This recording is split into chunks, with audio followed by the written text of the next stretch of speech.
Hi ಎಲ್ರಿಗೂ ನಮಸ್ಕಾರ, welcome back. ಹೇಗಿದ್ದೀರಾ ಎಲ್ಲರೂ ಚೆನ್ನಾಗಿದ್ದೀರಾ ಅಂತ ಅಂದ್ಕೊಳ್ತಾ ಇವತ್ತಿನ ವ್ಲಾಗ್ನ ಸ್ಟಾರ್ಟ್ ಮಾಡ್ತಾ ಇದ್ದೀನಿ. ನೋಡಿ ಇವತ್ತಿನ ವ್ಲಾಗ್ ಹೇಗಿರುತ್ತೆ, ಇಷ್ಟ ಆದರೆ ಲೈಕ್, ಶೇರ್, ಕಮೆಂಟ್ ಹಾಗೂ ಸಬ್ಸ್ಕ್ರೈಬ್ ಮಾಡ್ಕೊಂಡು ನೋಡಿ, ಸಪೋರ್ಟ್ ಮಾಡಿ. ನಿಮ್ಮ ಒಂದು ಪ್ರೀತಿ ಪ್ರೋತ್ಸಾಹ ಯಾವಾಗಲೂ ಇರಲಿ ಅಂತ ಕೇಳ್ಕೊಳ್ತೀನಿ. ಬನ್ನಿ ಶುರು ಮಾಡೋಣ. ಇವತ್ತು ಸ್ವಲ್ಪ ಲಕ್ಷ್ಮಿ ಎಲ್ಲ ನೀಟಾಗಿ ತೆಗೆದ್ಬಿಟ್ಟು ಎಲ್ಲ ಮಾಡಿದೆ. ಸೊ ಸ್ಟ್ಯಾಂಡಲ್ಲೇ ಇರಲಿರಪ್ಪ, ತೆಗೆದ್ಬಿಟ್ಟು ದೇವ್ರ ಮನೆ ಎಲ್ಲ ಕ್ಲೀನ್ ಮಾಡಿ ಮತ್ತೆ ಎಲ್ಲ ಹೊಸದಾಗಿ ದೇವ್ರ ಪೂಜೆ ಸಮಯ ಎಲ್ಲ ಬೆಳ್ಕೊಂಡು ಪೂಜೆ ಮಾಡಿ ಎಲ್ಲ ರೆಡಿ ಮಾಡಿ ಅದಾದ ನಂತರ ಅಡುಗೆ ಎಲ್ಲ ಮುಗಿಸಿ ಮಧ್ಯಾಹ್ನಕ್ಕೆ ಅಂದರೆ ಬೆಳಗ್ಗೆ ತಿಂಡಿ ಮಧ್ಯಾಹ್ನ ಅಡುಗೆ ಎಲ್ಲ ಮುಗಿಸ್ಬಿಟ್ಟು ಇವಾಗ ವ್ಲಾಗ್ನ ಸ್ಟಾರ್ಟ್ ಮಾಡ್ತಾಯಿದ್ದೀನಿ. ಬೆಳಗ್ಗೆನೇ ಸ್ಟಾರ್ಟ್ ಮಾಡಬೇಕಾಗಿತ್ತು, ಬಟ್ ಹೆಂಗಂದರೆ ನನಗೆ ಒಂದು ಸ್ವಲ್ಪ ಪರ್ಫೆಕ್ಟಾಗಿ ಆ ಕೆಲಸಗಳು ಆಗಿಬಿಡ್ಬೇಕು ಅಂತ ಅನಿಸುತ್ತೆ. ಸೊ ಹಾಗಾಗಿ ಈ ವಿಡಿಯೋ ಯಾವ್ದಾರು ಮಾಡ್ಕೊಡೋಕ್ಕಿದ್ರೆ ನನಗೆ ಹೆಲ್ಪ್ ಆಗುತ್ತೆ. ನಾನು ಒಬ್ಬಳೇ ಮಾಡಿದ್ರಿಂದ ಏನು ವಿಡಿಯೋ ಮಾಡ್ಕೊಳ್ಳೋದಕ್ಕೆ ಆಗಿಲ್ಲ. ಸ್ಟ್ಯಾಂಡ್ ಇಟ್ಬಿಟ್ಟು ಮಾಡ್ಕೋಬೋದು, ಬಟ್ ಇಲ್ಲಿ ಲೈಟ್ ಎಲ್ಲ ಇರುತ್ತಲ್ಲ, ಅದು ಒಂಥರ ಅಷ್ಟು ಚೆನ್ನಾಗಿ ಬರೋದೇ ಇಲ್ಲ. ಸೊ ಅದಕ್ಕೆ ನಾನು ಜಾಸ್ತಿ ಇಲ್ಲಿ ದೇವ್ರ ಮನೆ ಹತ್ರ ವಿಡಿಯೋ ಮಾಡೋದಕ್ಕಾಗಲ್ಲ. ಪೂಜೆ ಎಲ್ಲ ಆಗಿ ಸುಮಾರು ಹೊತ್ತಾಯಿತು. ಒಂಥರ ಚೆನ್ನಾಗಿ ಅನ್ನಿಸ್ತಾ ಇದೆ. ಪೂಜೆ ಈ ಸರಿ ತುಂಬ ಚೆನ್ನಾಗಿ ಮಾಡಿದ್ದೀನಿ ಅಂತ ಅನ್ನಿಸ್ತಾ ಇದೆ. ನನಗೇನೆ ಒಂಥರ ಖುಷಿ ಇದೆ. ತೋರಿಸ್ತೀನಿ ರೀ, ನಾನು ಹಿಂಗೆ ಬಂದಿದ್ದೆ ನಮ್ಮನೆ ಪೂಜೆ ಅಂತ. ಪೂಜೆ ಎಲ್ಲ ಚೆನ್ನಾಗಾಯಿತು. ಇದೆರಡು ಮಂಟಪನ ತೊಗೊಂಡು ಬಂದಿದ್ದೆ ನಾನು, ಇದೊಂದು ಮತ್ತು ಇದೊಂದು. ಸೊ ಈ ಥರ ಇನ್ನೂ ಒಂದು ತೊಗೊಳ್ಬೇಕು. ಇದು ಕಾಮಾಕ್ಷಿ ದೀಪ ಇಡೋದಕ್ಕೆ ಇನ್ನೊಂದು ತೊಗೊಳೋಣ ಅಂತೇಳಿ ನೋಡ್ತಾ ಇದ್ದೀನಿ. ಚೆನ್ನಾಗಿದೆ, ಇದು ಒಂಥರ ಕ್ಯೂಟಾಗಿ ಚೆನ್ನಾಗಿ ಅನಿಸುತ್ತೆ. ಚಿಕ್ಕದಿದೆ, ಚೆನ್ನಾಗಿದೆ. ಇನ್ನು ಪೂಜೆ ಇಷ್ಟು ಆಗಿದೆ. ಪೂಜೆ ಇಷ್ಟು ನೀಟಾಗಿ ಆಗಿದೆ. ಇವತ್ತು ಒಂಥರ ನನಗೆ ಹೆಂಗಂದರೆ ಹಬ್ಬದ ದಿನ ತುಂಬ ಚೆನ್ನಾಗಿ ಕಾಣಿಸ್ತಾ ಇತ್ತು. ಆಯಿತಾ, ಹಬ್ಬ ಆದಮೇಲೆ ಎಲ್ಲ ಕಚ್ಚಿ ಬಿಚ್ಚಿ ಆಗೋಗಿತ್ತಲ್ಲ, ಒಂಥರ ಟೆನ್ಷನ್ ಆಗಿಬಿಟ್ಟಿತ್ತು, ಹೆಂಗಪ್ಪ ಕ್ಲೀನ್ ಮಾಡೋದು ಇದನ್ನೆಲ್ಲ ಅಂತೇಳಿ. ಬಟ್ ಇಲ್ಲ, ಒಂದ್ಸರಿ ಶುರು ಮಾಡಿದ್ಮೇಲೆ ಚೆನ್ನಾಗಿ ಆಗೋಯ್ತು. ಎಲ್ಲ ಚೆನ್ನಾಗಿ ನೀಟಾಗಿ ಒಂದೇ ಸಮ ಮಾಡ್ಕೊಂಬಿಟ್ಟೆ. ಸೊ ಹಾಗಾಗಿ ಇವಾಗ ಒಂಥರ ಫುಲ್ಲು ಚೆನ್ನಾಗಿ ಅನ್ನಿಸ್ತಾ ಇದೆ. ಆಮೇಲೆ ಅವತ್ತಿನ ಅಂದ್ಕೊಳ್ತಾ ಇದೆ, ಮುಖವಾಡ ಎಲ್ಲ ತೆಗೆದ್ನ, ಒಂಥರ ತೆಗ್ದಿಡಕ್ಕೆ ಬೇಜಾರು. ಆ ಲಕ್ಷ್ಮಿನ ಕೂರಿಸ್ಬಿಟ್ಟು ಎಲ್ಲ ಮಾಡಿಬಿಟ್ಟು ಆಮೇಲೆ ಅದನ್ನು ತೆಗ್ದಿಡಕ್ಕೆ ಒಂಥರ ಬೇಜಾರು. ಹಾಗೆ ಇದು ಮುಖವಾಡ ನಾನು ಯಾವಾಗ ವರಮಹಾಲಕ್ಷ್ಮಿ ಹಬ್ಬ ಮಾಡೋಕ್ಕೆ ಶುರು ಮಾಡಿದೆ ಆವಾಗ ತೊಗೊಂಡಿದ್ದಂಥದ್ದು ಮುಖವಾಡ. ಇದು ನೋಡ್ತಿರ್ಬೋದು. ನಾನು ಇದಕ್ಕೆ ಜಾಸ್ತಿ ಏನು ಕೆಮಿಕಲ್ ಎಲ್ಲ ಬಳಸಿ ಎಲ್ಲ ತೊಳೆಯೋದಿಲ್ಲ. ಸೊ ಹಾಗಾಗಿ ಒಂದು ಸ್ವಲ್ಪ ಅದು ಕಲರ್ ಒಂಥರ ಫೀಡ್ ಆಗಿರ್ಬೋದು. ಅದು ಬಿಟ್ಟರೆ ಹಾಗೆ ಚೆನ್ನಾಗಿದೆ. ಇದು ನಮ್ಮ ಚಿನ್ನಿ ಜೊತೆನೇ ತೊಗೊಂಡಿದ್ದು, ಅಂದರೆ ನಮ್ಮ ಚಿನ್ನಿ ಹುಟ್ಟಿದಾಗ ತೊಗೊಂಡಿದ್ದು. ಆವಾಗಲೇ ನಾನು ಫಸ್ಟ್ ವರ್ಷ ವರಮಹಾಲಕ್ಷ್ಮಿ ಹಬ್ಬನ ಶುರು ಮಾಡಿದಾಗ ಮುಖವಾಡ ತೊಗೊಂಡೆ ನಾನು ಹಬ್ಬನ ಶುರು ಮಾಡಿದ್ದು. ಅಂದರೆ ಆವಾಗ ಸೀರೆ ಎಲ್ಲ ಉಡಿಸಿ ಮಾಡ್ತಿರ್ಲಿಲ್ಲ, ಹಂಗೆ ಕಳ್ಸೋಕ್ಕೆ ಮುಖವಾಡ ಕಟ್ಬಿಟ್ಟು, ಅಂದರೆ ಕಾಯಿ ಕಳ್ಸೋಕ್ಕೆ ಮುಖವಾಡ ಕಟ್ಬಿಟ್ಟು ಹಾಗೇ ಸೀರೆ ಇಟ್ಬಿಟ್ಟು ಮಾಡ್ತಿದ್ದೆ.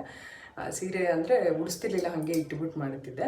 ಕೈ ಕಾಲೆಲ್ಲ ಏನೂ ಇಡ್ತಿರ್ಲಿಲ್ಲ, ಹಾಗೇ ಮಾಡ್ತಿದ್ದೆ. ಇತ್ತೀಚೆಗೆ ನನಗೆ ಒಂದು 2 ವರ್ಷದಿಂದ ಅಂತ ಅನಿಸುತ್ತೆ ಕೈಕಾಲು ಇಟ್ಟಿರೋದು. ಅದಕ್ಕಿಂತ ಮುಂಚೆ ನಾನು ಯಾವತ್ತೂ ದೇವಿಗೆ ಕೈಕಾಲೆಲ್ಲ ಇಟ್ಟಿರಲಿಲ್ಲ. ಈ ವರ್ಷವೂ ಅಷ್ಟೇ ನಾನೇನು ಇಡೋಕ್ಕೆ ಹೋಗಲಿಲ್ಲ. ಆ ಥರ ಎಲ್ಲ ನೀಟಾಗಿ ಹಾಗೆ ಕಳ್ಸೋಕ್ಕೇ ಬರೀ ಸೀರೆ ಉಡಿಸ್ಬಿಟ್ಟು ಸಿಂಪಲಾಗಿ ಚಿಕ್ಕದಾಗಿ ಮಾಡಿದ್ದೆ. ದೇವ್ರ ಮನೆಯಲ್ಲೇ ಅಲ್ವಾ, ಹಾಗಾಗಿ ನೋಡೋಣ ನೆಕ್ಸ್ಟ್ ಇಯರಿಂದ ಹೆಂಗಿರುತ್ತೆ ಅಂತೇಳಿ, ಮುಂದಿನ ವರ್ಷ ಹೆಂಗಿರುತ್ತೆ. ಪ್ರತಿ ವರ್ಷ ಒಂದೊಂದು ರೀತಿಯಲ್ಲಿ ಡಿಫ್ರೆಂಟಾಗಿ ಆಗ್ತಾ ಇರುತ್ತೆ. ಬಟ್ ಅದೇ ಒಂದಿದು, ಅದೇ ಲಕ್ಷ್ಮಿ, ಅದೇ ಇದು. ಒಂಥರ ಖುಷಿ ನೋಡೋಕ್ಕೆ, ಒಂಥರ ಚೆನ್ನಾಗಿ ಎಷ್ಟು ಮೆಮೊರೀಸ್ ಇದೆ ಅಂತ ಅನಿಸುತ್ತೆ. ನಮ್ಮ ಚಿನ್ನಿ ಇವಾಗ ಎಷ್ಟನೇ ಕ್ಲಾಸು, 9th ಸ್ಟ್ಯಾಂಡರ್ಡು. ಅಂದರೆ ಇದಕ್ಕೂ ಕೂಡ 9 ಇಯರ್ಸ್ ಇಲ್ಲ, ಜಾಸ್ತಿನೇ ಆಗಿದೆ ತೊಗೊಂಡು. ಆಲ್ಮೋಸ್ಟು ಅವಳಿಗೆ ಎಷ್ಟು ವರ್ಷ ಇವಾಗ, 15 ಇಯರ್ಸ್. ಇದಕ್ಕೂ ಅಷ್ಟೇ 15 ಇಯರ್ಸ್ ಆಯ್ತು ತೊಗೊಂಡು. ಖುಷಿ ಆಗುತ್ತಲ್ಲ ಒಂಥರ ನೋಡೋದಕ್ಕೆ. 15 ಇಯರ್ಸ್ ಆಗಿದೆ ತೊಗೊಂಡಿದ್ದನ್ನು.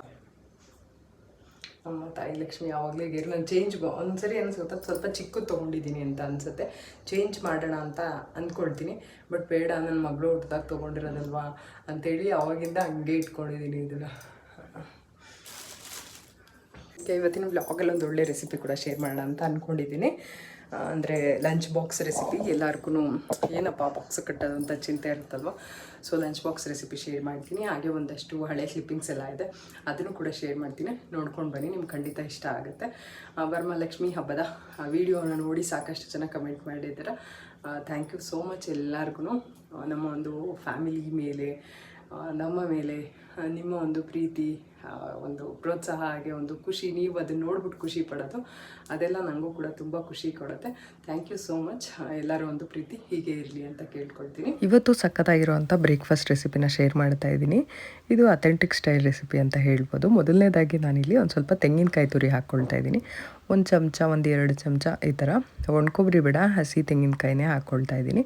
ಇನ್ನು ಬ್ಯಾಡಗಿ ಮೆಣಸಿನ್ಕಾಯಿ ಮತ್ತು ಗುಂಟೂರು ಮೆಣಸಿನ್ಕಾಯಿ ಹಾಕ್ಕೊಳ್ತಾ ಇದ್ದೀನಿ. ಖಾರಕ್ಕೆ 2 ಗುಂಟೂರು, ಒಂದು 4-5 ಬ್ಯಾಡಗಿ ಮೆಣಸಿನ್ಕಾಯಿ. ಅದಾದಮೇಲೆ ಒಂದು ಸ್ವಲ್ಪ ಬೆಲ್ಲ. ಇದೇನೆಂದರೆ ಪುಳಿಯೋಗರೆಯ ಒಂದು ಸ್ವಲ್ಪ ಡಿಫ್ರೆಂಟ್ ವರ್ಷನ್ ಅಂತ ಹೇಳ್ಬೋದು. ಪುಳಿಯೋಗರೆ ಮಾಡ್ತೀವಲ್ಲ ಅದೇ ಥರ, ಬಟ್ ಸ್ವಲ್ಪ ಈಸಿಯಾಗಿ ಮಾಡುವಂಥದ್ದು. ಇನ್ನು 1 ನಿಂಬೆ ಹಣ್ಣಷ್ಟು ಹುಣಸೆ ಹಣ್ಣು ತೊಳೆದ್ಬಿಟ್ಟು ಇಟ್ಕೊಂಡಿದ್ದೀನಿ. ನಂತರ ಕರಿಬೇವಿನ ಸೊಪ್ಪು 1 ಕಡ್ಡಿ ಹಾಕ್ಕೊಂಡಿದ್ದೀನಿ. ಇದಿಷ್ಟನ್ನು ರುಬ್ಕೋಬೇಕು. ಇದ್ರ ಜೊತೆಗೆ ಇನ್ನೊಂದು ಸ್ವಲ್ಪ ಆ್ಯಡ್ ಮಾಡೋದಿದೆ, ಸ್ವಲ್ಪ ಸಾಲ್ಟು. ನಾನು ಕಲ್ಲುಪ್ಪು ಯೂಸ್ ಮಾಡೋದ್ರಿಂದ ಇವಾಗಲೇ ಸಾಲ್ಟನ್ನ ಹಾಕ್ಕೊಳ್ತಾ ಇದ್ದೀನಿ. ನಂತರ ಒಂಚೂರು ಅರಿಶಿನ ಪುಡಿ ಕಲರ್ಗೆ, ಮತ್ತು ಒಂದು ಅರ್ಧ ಚಮಚದಷ್ಟು ಸಾಸಿವೆನ ಹಾಕ್ಕೊಂಡಿದ್ದೀನಿ.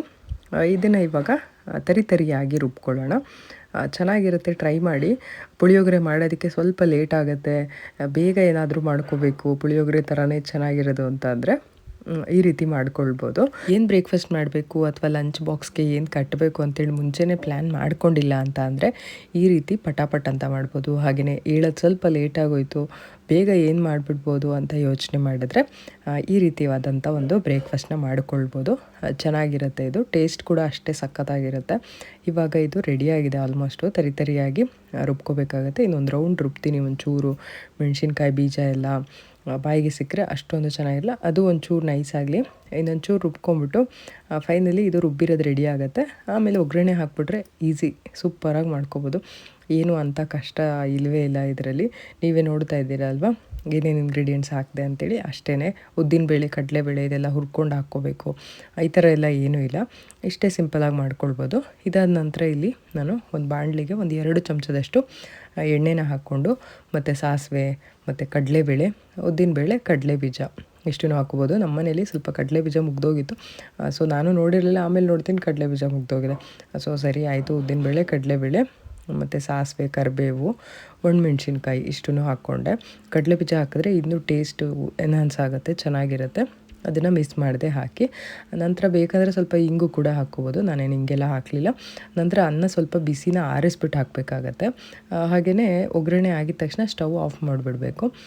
ಹಾಗೆ ಕಲಿಸಿದ್ರೆ ಚೆನ್ನಾಗಿರುತ್ತೆ. ಆಫ್ ಮಾಡಿಬಿಟ್ಟು ಕಲಿಸ್ಕೊಂಡ್ರೆ ಚೆನ್ನಾಗಿರುತ್ತೆ. ರುಬ್ಬಿರೋ ಮಸಾಲೆನ ಮಿಕ್ಸ್ ಮಾಡಿಕೊಂಡು ಅನ್ನದ ಜೊತೆಗೆ ಚೆನ್ನಾಗಿ ಮಿಕ್ಸಿಂಗ್ ಮಾಡ್ಕೋಬೇಕು. ಅನ್ನ ತಣ್ಣಗಿದ್ರೆ ಕೈಯಲ್ಲಿ ಮಿಕ್ಸ್ ಮಾಡ್ಬೋದು, ಆವಾಗ ರುಚಿ ಇನ್ನೂ ಚೆನ್ನಾಗಿರುತ್ತೆ ಅಂತ ಅಷ್ಟೇ. ಕೈಯಲ್ಲಿ ಮಿಕ್ಸ್ ಮಾಡಿದ್ರೆ ಟೇಸ್ಟ್ ಚೆನ್ನಾಗಿರುತ್ತೆ. ಬಟ್ ನನಗೆ ಅಷ್ಟೊಂದು ಟೈಮ್ ಇರಲಿಲ್ಲ. ಬೆಳಗ್ಗೆ ನಮ್ಮ ಕೃಷ್ಣಂಗೆ ಬೇಗ ಮಾಡಿ ಕಳಿಸ್ಬೇಕಾಗಿತ್ತು. ಆಲ್ರೆಡಿ ಸ್ವಲ್ಪ ಲೇಟಾಗಿತ್ತು. ಸೊ ಈ ಥರ ಲೇಟಾಗಿರೋ ಟೈಮಲ್ಲಿ ಈ ರೀತಿ ಬ್ರೇಕ್ಫಾಸ್ಟ್ಗಳನ್ನ ಆರಿಸ್ಕೊಂಡ್ರೆ ಈಸಿಯಾಗೂ ಮಾಡ್ಬೋದು. ಹಾಗೆಯೇ ರುಚಿ ಕೂಡ ಚೆನ್ನಾಗಿರುತ್ತೆ. ತಿನ್ನೋಕ್ಕೂ ಕೂಡ ಇಷ್ಟಪಟ್ಟು ತಿಂತಾರೆ ಮಕ್ಕಳು ಕೂಡ. ಹಾಗೆಯೇ ನಮಗೂ ಕೂಡ ಇಷ್ಟ ಆಗುತ್ತೆ, ಎಲ್ಲರಿಗೂ ಇಷ್ಟ ಆಗುತ್ತೆ. ಪುಳಿಯೋಗರೆ ಅಂದರೆ ಯಾರಿಗಿಷ್ಟ ಆಗಲ್ಲ ಹೇಳಿ. ಅದೇ ಥರ ಪುಳಿಯೋಗರೆಗಿಂತ ಸ್ವಲ್ಪ ಡಿಫ್ರೆಂಟ್ ವರ್ಷನ್ ಅಂತ ಹೇಳ್ಬೋದು. ಚೆನ್ನಾಗಿರುತ್ತೆ, ಟ್ರೈ ಮಾಡಿ. ಇಲ್ಲಿ ತಿನ್ನು ಬೇಗ, ಹೇಳು ಕರೆಕ್ಟಾಗಿ ಹೇಗಿದೆ ಅಂತ. ಚೆನ್ನಾಗಿದೆಯಾ? ನಿಜ? ತಿನ್ನು ಬೇಗ, ಟೈಮ್ ಆಯಿತು. ಪಟ ಅಂತ ತಿನ್ನು. ನಾನೇ ಬೇಗ ಹೋಗ್ಬೋದು. ತಿನ್ನು. ಮೇನ್ ರೋಡಲ್ಲೇ ಹೋಗೋದು. ಪಟ ಅಂತ ತಿನ್ಬಿಡು. ಮಣ್ಣು ರೋಡಲ್ಲಿ ಬೇಡಪ್ಪ, ಮೇನ್ ರೋಡಲ್ಲಿ ಹೋಗೋಣ. ಬೇಗ ಹೋಗಿ ಕರ್ಕೊಂಡು ಹೋಗ್ತೀನಿ ನಾನು, ನಿಂತೆಲ್ಲ ಕೆಡಿಸ್ಕೊಬೇಡ. ತಿನ್ನು ಬೇಗ. ನೋಡಿದ್ರಲ್ಲ, ರೆಸಿಪಿ ಸಖತ್ತಾಗಿರುತ್ತೆ. ನೀವು ಕೂಡ ಟ್ರೈ ಮಾಡಿ. ನಮ್ಮ ಮನೇಲಿ ಇಷ್ಟ ಆಯಿತು ಅಂತ ಹೇಳ್ಬೋದು. ಚೆನ್ನಾಗಿತ್ತು ತಿನ್ನೋದಕ್ಕೆ. ಇನ್ನು ಇದು ಹಳೆ ವಿಡಿಯೋ ಆ್ಯಕ್ಚುಲಿ. ನಮ್ಮ ಗಿಡಗಳೆಲ್ಲ ತೋರಿಸೋಣ ಅಂತ ಒಂದ್ಸರಿ ತೋರಿಸ್ತಾ ಇದ್ದೀನಿ, ಎಷ್ಟು ಗ್ರೀನ್ ಆಗಿದೆ ಅಂತ ಹೇಳಿ. ಮಳೆ ಬರ್ತಾ ಇದೆ ಅಲ್ವಾ ಸ್ವಲ್ಪ ದಿನದಿಂದ. ಸೊ ಹಾಗಾಗಿ ಗಿಡಗಳೆಲ್ಲ ಒಂದು ಸ್ವಲ್ಪ ಜಾಸ್ತಿ ಗ್ರೀನಾಗಿ ಕಾಣಿಸ್ತಾ ಇದೆ. ಚೆನ್ನಾಗಿ ಅನಿಸುತ್ತೆ ನೋಡೋದಕ್ಕೆ. ಹೊರಗಡೆ ಬಂದಿದ ತಕ್ಷಣ ಈ ಥರ ಗಿಡಗಳೆಲ್ಲ ನೋಡೋಕೆ ಒಂಥರ ಖುಷಿ ಆಗುತ್ತೆ. ನಮ್ಮ ಮನೆ ಹತ್ತಿರ ಸ್ವಲ್ಪ ಗ್ರೀನರಿ ಜಾಸ್ತಿನೇ ಇದೆ, ಚೆನ್ನಾಗಿದೆ ಅಂತ ಹೇಳ್ಬೋದು. ಇನ್ನು ಕೆಳಗಡೆ ಸ್ವಲ್ಪ ಕಾರೆಲ್ಲ ವಾಶ್ ಮಾಡ್ತಾಯಿದ್ರು ಇವರು. ಹೊರಗಡೆ ಎಲ್ಲ ತೊಗೊಂಡೋಗಿದ್ವಿ. ಹಾಗೆ ನಾಯಿ ಎಲ್ಲ ಹತ್ಬಿಟ್ಟು ಎಲ್ಲ ತುಂಬ ಗಲೀಜು ಮಾಡಿಬಿಟ್ಟಿತ್ತು. ಬೇಜಾರಾಗ್ಬಿಡ್ತು, ನಾಯಿ ಈ ಥರ ಎಲ್ಲ ತುಂಬ ಗಲೀಜು ಮಾಡಿರೋದು ನೋಡಿಬಿಟ್ಟು. ಅದಾದಮೇಲೆ ಇದಕ್ಕೆ ಒಂದು ಕವರ್ನ ಬುಕ್ ಮಾಡಿದ್ದೀವಿ ಇವಾಗ. ಸ್ಪೈಕ್ಸ್ ಇರೋ ಅಂಥದ್ದು ಆನ್ಲೈನಲ್ಲಿ ನೋಡಿಬಿಟ್ಟು ಈ ಪ್ರಾಣಿಗಳು ಇದೆಲ್ಲ ಹತ್ತಕ್ಕೆ ಆಗದೆ ಇರೋ ಅಂಥದ್ದು. ಅಂದರೆ ಅದಕ್ಕೇನೋ ಚುಚ್ಚೋದು ಆ ಥರ ಎಲ್ಲ ಮಾಡಲ್ಲ, ಅದಕ್ಕೆ ಹತ್ತಕ್ಕಾಗಲ್ಲ, ಸ್ವಲ್ಪ ಅನ್ಕಂಫರ್ಟಬಲ್ ಫೀಲ್ ಆಗುತ್ತೆ. ಆ ಥರ ಒಂದು ಅಂದ್ಕೊಂಡಿದ್ದೀವಿ. ಹಾಗೆಯೇ ಈ ಸ್ಪ್ರೇ ಹೊಡೆಯೋಣ ಅಥವಾ ಕೆಮಿಕಲ್ದು ಈ ಥರ ಎಲ್ಲ ಅಂದ್ಕೊಂಡ್ರೆ ಬೇಡ, ಸುಮ್ಮನೆ ಯಾಕೆ ಪ್ರಾಣಿಗಳಿಗೆಲ್ಲ ಹಾರ್ಮ್ಫುಲ್ ಮಾಡೋದು ಅಂತ ಹೇಳಿ ನಾವು ಆ ಥರ ಸ್ಪ್ರೇ ಏನು ಹೊಡಿಯೋಕ್ಕೆ ಹೋಗಲಿಲ್ಲ. ಈ ಥರ ಕವರ್ ಒಂದು ಆರ್ಡರ್ ಮಾಡ್ಕೊಂಡಿದ್ದೀವಿ, ಆ ಕವರ್ ಹಾಕ್ಬಿಡೋಣ ಅಂಥೇಳಿ. ಸೊ ನೋಡಿದ್ರಲ್ಲ ಎಷ್ಟೊಂದು ಸಮಸ್ಯೆಗಳಿರುತ್ತೆ. ಲಾಸ್ಟ್ ಟೈಮ್ ಕಾರ್ ತೊಗೊಂಡೋದಾಗ ಅಲ್ಲಿ ನೋಡಿದ್ರೆ ಕ್ಲಚ್ದೇನೋ ಪ್ರಾಬ್ಲಮ್ ಆಯಿತು. ಅದಾದಮೇಲೆ ತೊಗೊಬಂದು ಶೋರೂಮ್ಗೆ ತೊಗೊಂಡೋಗಿ ಅದನ್ನು ರಿಪೇರ್ ಮಾಡಿಸ್ಕೊಂಡು ಬಂದ್ವಿ. ಇವಾಗ ನೋಡಿದ್ರೆ ಈ ಥರ ಪಾರ್ಕಿಂಗಲ್ಲಿ ನಿಲ್ಲಿಸ್ದಾಗ್ಲೇ ನಾಯಿ ಎಲ್ಲ ಹತ್ತು ಕೂತ್ಕೊಂಡು ಎಷ್ಟೊಂದೆಲ್ಲ ಇದು ಮಾಡಿಬಿಟ್ಟಿದೆ, ಕೆರೆದ್ಬಿಟ್ಟಿದೆ ಅದು ಚೆನ್ನಾಗಿ. ನಮ್ಮ ಕವರು ನಾರ್ಮಲ್ ಆಗಿದೆ, ಅದು ಬೇಡ ಅಂತೇಳಿ ಅದಕ್ಕೆ ಸರಿ ಸ್ವಲ್ಪ ಸ್ಪೈಕ್ಸ್ ಇರೋದು ಪ್ರಾಣಿಗಳೆಲ್ಲ ಹತ್ತಿ ಕುತ್ಕೊಳ್ಳೋಕ್ಕಾಗದೇ ಇರೋ ಅಂಥ ಒಂದು ಕವರ್ನ ಬುಕ್ ಮಾಡಿದ್ವಿ. ತರಿಸಿದ್ಮೇಲೆ ನಾನು ನಿಮಗೆ ತೋರಿಸ್ತೀನಿ.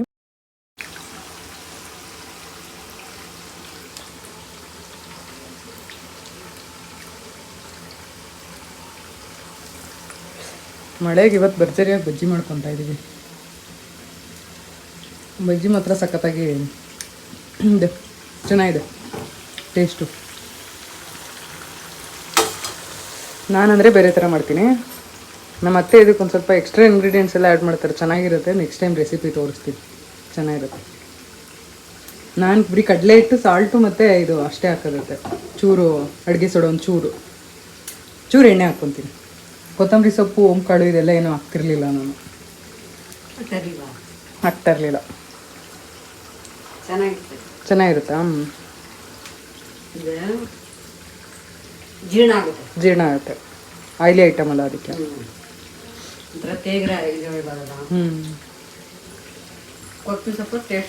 ಟೇಸ್ಟ್ ಕೊಡುತ್ತೆ. ಚೆನ್ನಾಗಿ ಬಂತು, ಚೆನ್ನಾಗಿದೆ ಟೇಸ್ಟ್. ನಾನು ಹಂಗೆ ಅಷ್ಟೇ ಹಾಕಿ ಮಾಡ್ತಾ ಇದ್ದಿದ್ದು.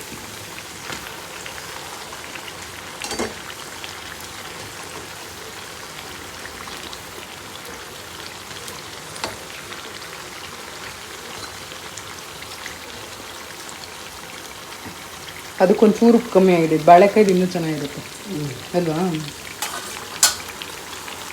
ನಮ್ಮ ಕೃಷ್ಣ ಇವತ್ತು ಕೋಚಿಂಗಿಂದ ಬರ್ತಾನೆ ಬಜ್ಜಿ ಬೇಕು, ಬೋಂಡ ಬೇಕು ಅಂತ ಕೇಳ್ತಾ ಇದ್ದ. ಹೊರಗಡೆ ಏನಾದ್ರು ಕೊಡಿಸು, ಅಟ್ಲೀಸ್ಟು ಏನಾದರೂ ಗೋಬಿನೋ ಈ ಥರ ಏನಾದ್ರು ಕೇಳ್ತಾ ಇದ್ದ. ಸೊ ಅದಕ್ಕೆ ನಾನೇನು ಅಂದ್ಕೊಂಡೆ, ಬೇಡ ಮನೇಲೇ ಬೋಂಡ ಬಜ್ಜಿ ಏನಾದ್ರು ಮಾಡ್ಕೊಂಡು ತಿನ್ನೋಣ. ಹೇಗಿದ್ರು 2 ಬಾಳೆಕಾಯಿ ತರಿಸಿಟ್ಟಿದೆ, ಸೊ ಅದನ್ನೇ ಬಜ್ಜಿ ಮಾಡಿಬಿಡೋಣ ಅಂತ ಹೇಳಿ ಅಂದ್ಕೊಂಡು ಅಲ್ಲಿಂದನೇ ಅವ್ನಿಗೆ ಹೇಳ್ಬಿಟ್ಟು ಕರ್ಕೊಂಬಂದಿದ್ದೆ. ಅವ್ನಿಗೆ ಏನಾದ್ರು ಹೇಳಿಬಿಟ್ರೆ ಅವ್ನು ಬಿಡೋಲ್ಲ, ಮಾಡಲೇಬೇಕು. ಅದಕ್ಕೆ ಮಾಡೋಣ ಅಂತ ಹೇಳಿಬಿಟ್ಟು ಬಂದೆ. ನಮ್ಮ ಅತ್ತೆ ಬಿಡು ಮಳೇಲಿ ನೆನ್ಕೊಂಡೆಲ್ಲ ಬಂದುಬಿಟ್ಟು ಸುಸ್ತಾಗ್ಬಿಟ್ಟಿದ್ಯಾ ಅಂತ ಹೇಳಿ ನಮ್ಮ ಅತ್ತೆ ನಾನೇ ಮಾಡ್ತೀನಿ ಅಂತ ಮಾಡ್ತಾಯಿದ್ರು. ಮಳೆ ಬರ್ತಾಯಿತ್ತು ಸಂಜೆ, ಅಂದರೆ ಕೋಚಿಂಗ್ ಮುಗಿಸ್ಕೊಂಡು ಬರ್ತಾಯಿದ್ವಿ, ಅರ್ಧದಲ್ಲೇ ಮಳೆ ಬಂದುಬಿಡ್ತು. ಸೊ ಅಲ್ಲಿ ಇಲ್ಲಿ ನಿಂತ್ಕೊಂಡು ಮಳೆ ನಿಂತ ಮೇಲೆ ನಾವು ಮನೆಗೆ ಬರೋ ಅಷ್ಟರಲ್ಲಿ ಸಾಕಾಗೋಯ್ತು. ಅದಕ್ಕೆ ನಮ್ಮ ಅತ್ತೆ ನಾನೇ ಮಾಡ್ತೀನಿ, ನೀನೊಂದು ಸ್ವಲ್ಪ ಹೆಲ್ಪ್ ಮಾಡು ಸಾಕು ಅಂತ ಹೇಳಿದ್ರು. ಸರಿ ಆಯಿತು ಅಂತೇಳಿ ಇಬ್ಬರು ಸೇರಿಕೊಂಡು ಬೋಂಡ ಬಜ್ಜಿ ಮಾಡಿದ್ವಿ. ನಮ್ಮ ಮನೇಲಿ ಸ್ವಲ್ಪ ಕಮ್ಮಿನೇ ಆಯಿಲಿ ಐಟಮು. ಈ ರೀತಿ ನಮ್ಮ ಕೃಷ್ಣ ಏನಾದ್ರು ಕೇಳಿದಾಗ ಅಪರೂಪಕ್ಕೆ ಒಂದ್ಸರಿ ಮಾಡೋದು. ಇವತ್ತಿನ ಟೈಟಲ್ ಹಾಗೆ ತಮ್ಮನೇಲಲ್ಲಿ ಬಂದಿರೋ ಅಂಥ ವಿಷಯದ ಬಗ್ಗೆ ನಾನು ಮಾತಾಡ್ತೀನಿ. ಏಕೆಂದರೆ ಸುಮ್ಮನೆ ಟೈಟಲ್ ಹಾಕ್ಬಿಟ್ಟು ಅದ್ರ ಬಗ್ಗೆ ಏನು ಮಾತಾಡದೇ ಇದ್ದರೆ ತಪ್ಪಾಗತ್ತೆ. ಸೊ ಹಾಗಾಗಿ ಏನಂತ ಆದರೆ, ನಮ್ಮ ಜೀವನದಲ್ಲಿ ನಾವು ಸಾಕಷ್ಟು ವಿಚಾರಗಳ ಬಗ್ಗೆ ತಲೆ ಕೆಡಿಸ್ಕೊಳ್ತೀವಿ. ಅಂದರೆ ಬೇರೆಯವ್ರು ನಮ್ಮ ಬಗ್ಗೆ ಮಾತಾಡೋ ವಿಷಯದ ಬಗ್ಗೆ ನಾವು ಜಾಸ್ತಿ ತಲೆ ಕೆಡಿಸ್ಕೊಳ್ತೀವಿ. ಸೊ ಹಾಗಾಗಿ ನಾನು ಹೇಳೋದು, ಬೇಡ ಜಾಸ್ತಿ ತಲೆ ಕೆಡಿಸ್ಕೊಳಕ್ಕೆ ಹೋಗ್ಬಾರ್ದು ಬೇರೆಯವ್ರು ನಮ್ಮ ಬಗ್ಗೆ ಮಾತಾಡೋ ವಿಷಯದ ಬಗ್ಗೆ. ಏಕೆಂದರೆ ನಮ್ಮ ಏನು ಅಂತೇಳಿ ನಮಗೆ ಗೊತ್ತಿರಬೇಕು, ನಾವೇನು ಮಾಡ್ತಿದ್ದೀವಿ ಅಂತ ನಮಗೆ ಕ್ಲಾರಿಟಿ ಇದ್ದರೆ ಸಾಕಾಗುತ್ತೆ. ಬೇರೆಯವ್ರಿಗೆ ಅದನ್ನು ಜಾಸ್ತಿ ಪ್ರೂವ್ ಮಾಡ್ಕೊಳ್ಳೋ ಅವಶ್ಯಕತೆ ಇಲ್ಲ ಅಂತ ನನಗನ್ಸುತ್ತೆ. ಇತ್ತೀಚಿನ ದಿನಗಳಲ್ಲಿ ಅದು ಜಾಸ್ತಿ ಆಗಿಬಿಟ್ಟಿದೆ. ನಾನು ಮುಂಚೆ ಆ ಥರ ಇದ್ದೆ, ಬಟ್ ಇವಾಗ ಆ ಥರ ಇಲ್ಲ. ಕಂಪ್ಲೀಟಾಗಿ ನಾನು ಚೇಂಜ್ ಆಗಿದ್ದೀನಿ. ನಾನು ಯಾರ ಬಗ್ಗೆ ತಲೆ ಕೆಡಿಸ್ಕೊಳ್ಳಲ್ಲ ಇವಾಗ. ನೀವು ಕೂಡ ಅಷ್ಟೇ ಜಾಸ್ತಿ ತಲೆ ಕೆಡಿಸ್ಕೊಳ್ಳೋಕೆ ಹೋಗ್ಬಿಡಿ.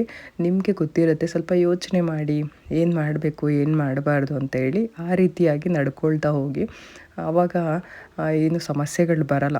ಅಂದರೆ ಆನೆ ಹೋಗ್ತಾ ಇರುತ್ತೆ, ನಾಯಿಗಳು ಬೊಗಳ್ತಾ ಇರುತ್ತೆ ಅಂತ ಅಂದ್ಕೊಳ್ಳಿ. ನೀವೇನಾದ್ರು ಯಾರಾದರೂ ನಿಮ್ಮ ಬಗ್ಗೆ ನೆಗೆಟಿವ್ ಆಗಿ ಮಾತಾಡಿದ್ರೆ ಸುಮ್ಮನೆ ಆನೆ ತಲೆ ಕೆಡಿಸ್ಕೊಳುತ್ತಾ ನಾಯಿ ಬೊಗಳ್ತಾ ಇರೋದ್ರ ಬಗ್ಗೆ? ಇಲ್ಲ ಅಲ್ವಾ? ಅದಕ್ಕೆ ಗೊತ್ತು ನಾನು ಹೇಗೆ ಹೋಗಬೇಕು ಏನು ಮಾಡಬೇಕು ಅಂತೇಳಿ. ನಾವು ಕೂಡ ಅಷ್ಟೇ ಅದೇ ಥರ ಬೇರೆಯವರು ಏನೋ ಸುಮ್ಮನೆ ಬಡಬಡ ಅಂತ ನೆಗೆಟಿವ್ ಆಗಿ ಮಾತಾಡ್ತಾರೆ, ಅದು ಇದು ಏನೇನೋ ಹೇಳ್ತಾರೆ ಅಂತ ಅದ್ರ ಬಗ್ಗೆ ಎಲ್ಲ ಜಾಸ್ತಿ ತಲೆ ಕೆಡಿಸ್ಕೊಳಕ್ಕೆ ಹೋಗ್ಬಾರ್ದು. ಏನಂತೀರಾ? ಬನ್ನಿ ವ್ಲಾಗ್ನ ಕಂಟಿನ್ಯೂ ಮಾಡೋಣ. ಒಂದಕ್ಕೆಲ್ಲ ಏನೂ ಆಗಲ್ಲ, ಒಂದೇ ಒಂದು ಬಜ್ಜಿ, ಒಂದೇ ಸಿಂಗಲ್. ಬೇಡ, ಆಗಲೇ 6 ಪ್ಯಾಕ್ ಹೋಗ್ಬಿಟ್ಟಿದೆ. ಇತ್ತಿದ್ರೆ ಅಷ್ಟು ಬಜಲ್ ಲಾಸ್ ಆಗುತ್ತೆ. ಬೇಡ, ಒಂದು ತಿಂದರೆ ಏನಾಗುತ್ತೆ? ಬೇಡ, ಬಾಳೆಕಾಯಿ ಸರಿ ಒಂಚೂರು ಕಳಿಸ್ತೀನಿ ಅಷ್ಟೇ. ಒಂದು ಬೈಟಾ? ಈ ಮಟ್ಟಿಗೆ ಡಯಟ್ ಮೇಂಟೈನ್ ಮಾಡೋರು ಎಲ್ಲೂ ನೋಡಿಲ್ಲ. ನಾನಾಗಿದ್ರೆ ಪಟ ಅಂತ ತಿನ್ಬಿಡ್ತಾ ಇದ್ದೆ ಒಂದೆರಡು ಕೊಟ್ಟಿದ ತಕ್ಷಣ. ತಿನ್ನೋದು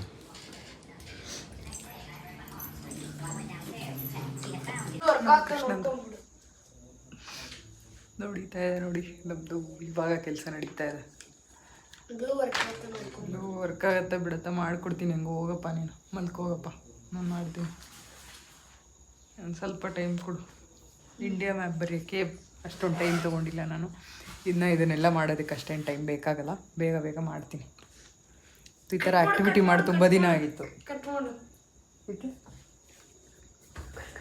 ಚೀ ಸರಿ ಆಯಿತು. ಈ ಥರ ಆ್ಯಕ್ಟಿವಿಟಿ ಎಲ್ಲ ಮಾಡಿ ತುಂಬಾ ದಿನ ಆಗಿತ್ತು. ಸೊ ಇವತ್ತು ಮಾಡ್ತಾ ಇದ್ದೀನಿ. ಮಾಡಿ ಫೈನಲ್ ಆಗಿ ಹೆಂಗೆ ಬರುತ್ತೆ ಅಂತ ತೋರಿಸ್ತೀನಿ ಅಷ್ಟೇ. ಓಕೆ, ಇವಾಗ ನೋಡಿದ್ದೀರಲ್ಲ ಹೆಂಗಿದೆ ಅಂತ. ಫೈನಲ್ ಆಗಿ ಹೆಂಗೆ ಬರುತ್ತೆ ಅಂತ ತೋರಿಸ್ತೀನಿ. ಫೈನಲಿ ನಮ್ಮ ಕೃಷ್ಣಂದು ಆ್ಯಕ್ಟಿವಿಟಿ ಮುಗಿಸ್ದೆ. 12:30 ಆಗಿತ್ತು, ಅವರೆಲ್ಲ ಮಲ್ಕೊಂಡ್ಬಿಟ್ರು.